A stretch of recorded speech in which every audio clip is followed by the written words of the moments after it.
امریکہ میں general election سے ایک ہفتہ پہلے اسامہ بن لادن کی ویڈیو ٹیپ چلائی جاتی ہے۔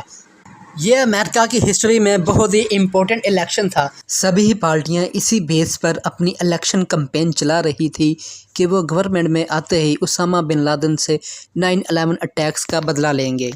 میڈیا پر چلائی جانے والی ویڈیو ٹیپ میں اسامہ بن لادن کو کافی صحت مند حالت میں دیکھا جا سکتا تھا، جو 9/11 اٹیکس کی ذمہ داری پہلے سے ہی قبول کر چکا تھا۔ اس ویڈیو ٹیپ کا مقصد پوری دنیا کو، خاص طور پر امریکہ کو یہ دکھانا تھا کہ دنیا کا موسٹ امپورٹنٹ آدمی کہیں نہ کہیں بیٹھا یہ سب کچھ دیکھ رہا ہے۔ ٹھیک اسی وقت جب اسامہ بن لادن کی ویڈیو ٹیپ نے دنیا میں تہلکہ مچا رکھا تھا، نیو یارک میں CIA کے ہیڈ کوارٹر میں اسامہ بن لادن کو پکڑنے کے لیے اسپیشل ٹیم تشکیل دی جا رہی تھی۔ CIA کے لیے یہ کافی مشکل کام تھا، کیونکہ جو اسامہ بن لادن اس ویڈیو ٹیپ کے ذریعے اپنی کامیابی کا جشن منا رہا تھا، CIA آج سے 3 سال پہلے بھی اسے پکڑنا ناکام ہو چکی تھی۔ ہیپی ٹی وی کی ویڈیوز میں ایک بار پھر سے خوش آمدید۔ ناظرین، 9/11 سانحے کے 1 مہینے بعد ہی امریکہ نے افغانستان پر حملہ کر کے القاعدہ کے جنگجوؤں کو پہاڑوں میں چھپ جانے پر مجبور کر دیا۔ یہ تانا بانا کے غار تھے جہاں پر مجاہدین نے خود کو محفوظ کر لیا، اور CIA کا خیال تھا کہ اسامہ بن لادن بھی یہیں پر ہے۔ لوکل افغانیوں کے ساتھ مل کر امریکہ نے تانا بانا میں طالبان کے خلاف خوب جنگ لڑی، لیکن جب ان کو کوئی کامیابی حاصل نہ ہوئی تو انہوں نے فضائی حملے شروع کر دیے۔ امریکہ کو کوئی خاطر خواہ کامیابی حاصل ہوتی اس سے پہلے اسامہ بن لادن یہاں سے بھاگ گیا تھا۔ لڑائی ختم ہونے کے بعد صرف 25 لوگ ہی پکڑے گئے۔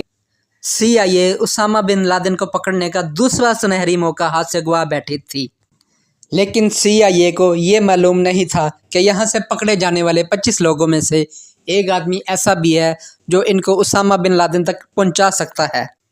یہ شیخ فہد تھا، جو پکڑے جانے سے پہلے CIA کے لیے بالکل نیا نام تھا۔ شیخ فہد نے خود ہی القاعدہ سے کنیکشن کی تردید کی اور کہا کہ وہ افغانستان میں کاروبار کے سلسلے میں آیا ہوا تھا، لیکن جب CIA نے ان کے فنگر پرنٹ ریکارڈ کیے تو وہ ان کے سسٹم میں میچ کر گئے۔ 9/11 واقعے سے ایک ہفتہ پہلے ایک شخص نے نیو یارک ایئرپورٹ پر انٹر ہونے کی کوشش کی۔ اس کے پاس $2500 اور 1 وے ٹکٹ تھا۔ کسٹمر ایجنٹ نے اس کو شک کی بنا پر USA میں انٹر ہونے کی اجازت نہ دی اور اس کو وہیں سے واپس بھیج دیا۔ یہ شخص کوئی اور نہیں بلکہ تانا بانا کے پہاڑوں سے پکڑے جانے والا شیخ فہد تھا، جس کے فنگر پرنٹس CIA کے پاس پہلے سے ہی ریکارڈ تھے۔ شیخ فہد کا القاعدہ سے کنیکشن جوڑنے کے لیے CIA کے پاس ایک اور وجہ بھی تھی۔ ٹھیک اسی دن اور اسی وقت جب اس نے USA میں انٹر ہونے کی کوشش کی تھی، ایئرپورٹ کے فون بوتھ سے UAE القاعدہ کے نمبر پر فون ملایا گیا تھا۔ شیخ فہد اس وقت ایئرپورٹ پر ہی موجود تھا۔ CIA کو شک تھا کہ یہ فون کال کسی ایسے شخص نے کی ہے جو شیخ فہد کو ایئرپورٹ پر لینے آیا تھا، یعنی کہ اس کا ساتھی۔ FBI کو اسی دن ایئرپورٹ کی حدود سے ایک لاوارث گاڑی بھی ملی۔ یہ گاڑی محمد عطا نے رینٹ پر لی تھی، وہی محمد عطا جس نے 9/11 اٹیک کی منصوبہ بندی اسامہ بن لادن کے ساتھ مل کر کی تھی۔ ان سارے واقعات کا شیخ فہد کے ساتھ کوئی نہ کوئی کنیکشن تو ضرور تھا۔ CIA کی انویسٹیگیشن ٹیم نے یہ نتیجہ نکالا کہ شیخ فہد نے یونائٹڈ نیشن کی فلائٹ 666 کو ہائی جیک کر کے 9/11 اٹیکس میں حصہ لینا تھا، جو کہ شکاگو میں گر کر تباہ ہو گیا تھا۔ اس ساری جانچ پڑتال اور کڑیوں کے ساتھ کڑیاں ملانے کے بعد شیخ فہد سے ایک بار پھر سے انٹیروگیشن کی گئی، اور اب کی بار اس نے القاعدہ سے اپنے کنیکشن کو ظاہر کر دی۔ 2 مہینے بعد ابو زبیدہ نامی القاعدہ کا ایک اور ممبر پکڑا گیا، جو گروپس کو مختلف سامان بھیجنے کا کام کرتا تھا۔ اس نے CIA کو خالد شیخ محمد کو پکڑوانے میں مدد کی اور اس کو بھی پکڑ لیا گیا۔ خالد شیخ القاعدہ کا کمانڈر تھا جس نے 9/11 اٹیکس پلان کیے تھے۔ شیخ فہد نے CIA کو بتایا شیخ خالد نے 9/11 اٹیکس سے 2 مہینے پہلے اس کو ایک ایسے شخص سے ملوایا جو اس وقت CIA کے لیے بالکل نیا نام تھا، ابو احمد الکویتی، جس نے شیخ فہد کو ٹریننگ دی تھی۔ یہ ساری انفارمیشن CIA کو القاعدہ کا پلان سمجھنے میں مدد دے رہی تھی۔ لیکن اسامہ بن لادن تک پہنچنے کے لیے ناکافی تھی۔ CIA نے اپنی پوری کوشش کر لی تھی، لیکن اسامہ بن لادن تک پہنچنا تو دور کی بات، اس کے بارے میں کوئی انفارمیشن بھی نہ تھی۔ اسامہ بن لادن کی فیملی پر بھی کڑی نگاہ رکھی گئی، مگر اس کی فیملی میں سے بھی کسی کا بھی اسامہ بن لادن سے کوئی بھی کانٹیکٹ نہ تھا۔ CIA کو صرف اتنا معلوم تھا کہ اسامہ بن لادن جہاں کہیں بھی ہے وہاں سے میسیج بھیج رہا ہے۔ اب CIA کی حکمت عملی اسامہ بن لادن کے کورئر نیٹ ورک کو تلاش کرنا تھی، لوگوں کا وہ نیٹ ورک جو اسامہ بن لادن سے ان کا پیغام لے کر القاعدہ کے دوسرے لوگوں تک پہنچاتے تھے۔ مئی 2004 میں سیکورٹی فورسز نے حسن گل نامی ایک شخص کو گرفتار کیا، جس کے پاس سے اسامہ بن لادن کا ایک لیٹر ملا۔ حسن گل کو CIA کے حوالے کر دیا گیا، جہاں اس نے انٹروگیشن کے درمیان ایک بہت اہم راز سے اس نے بتایا کہ ابو احمد الکویتی اسامہ بن لادن کا پرسنل کورئر ہے، وہی ابو احمد الکویتی جس نے شیخ فہد کو بھی ٹریننگ دی تھی۔ اب CIA کا سارا فوکس ابو احمد الکویتی کی طرف شفٹ ہو جاتا ہے۔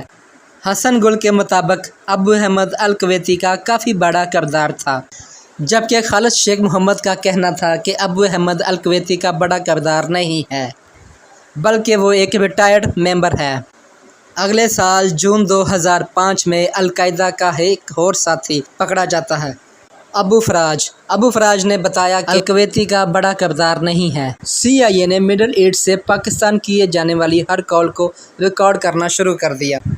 2010 میں ان کو ایک فون کال پر آخرکار شک ہوا، وہ آپس میں عربی اور پشتو زبان میں بات کر رہے تھے۔ دوران گفتگو پاکستان میں موجود شخص نے بتایا کہ میں ابھی انہی لوگوں کے ساتھ ہوں جن کے ساتھ میں پہلے تھا۔ وہیں سے CIA کو شک ہوا کہ یہ اسامہ بن لادن کا قریبی ساتھی ہے اور اسامہ بن لادن تک ان کو لے جا سکتا ہے۔ اس کے علاوہ پاکستان میں بیٹھا یہ شخص اپنی لوکیشن کو ٹریک ہونے سے بچانے کے لیے اپنے موبائل کو ہر ٹائم آف رکھتا اور 20 منٹ کے لیے آن کرتا، اور یہ اپنے موبائل فون کو آن بھی اسی ٹائم کرتا جب یہ پشاور میں ہوتا تھا۔ اب CIA کو پکا یقین ہو چکا تھا کہ یہ اسامہ بن لادن کا قریبی ساتھی ہے اور یہی اسامہ بن لادن تک ان کو لے جا سکتا ہے۔ CIA نے گراؤنڈ لیول پر اس کی جاسوسی کرنا شروع کر دی۔ لوکل ایجنٹ کی مدد سے اس کا پیچھا کیا گیا اور اس کو ایبٹ آباد کے ایک کمپاؤنڈ میں داخل ہوتا ہوا دیکھا گیا۔ CIA نے اپنے لوکل ایجنٹس کو پولیو ٹیم کے روپ میں اس کمپاؤنڈ نما بلڈنگ میں داخل کیا تو ان کو معلوم ہوا کہ اسامہ بن لادن بھی اسی کمپاؤنڈ نما بلڈنگ میں موجود ہے۔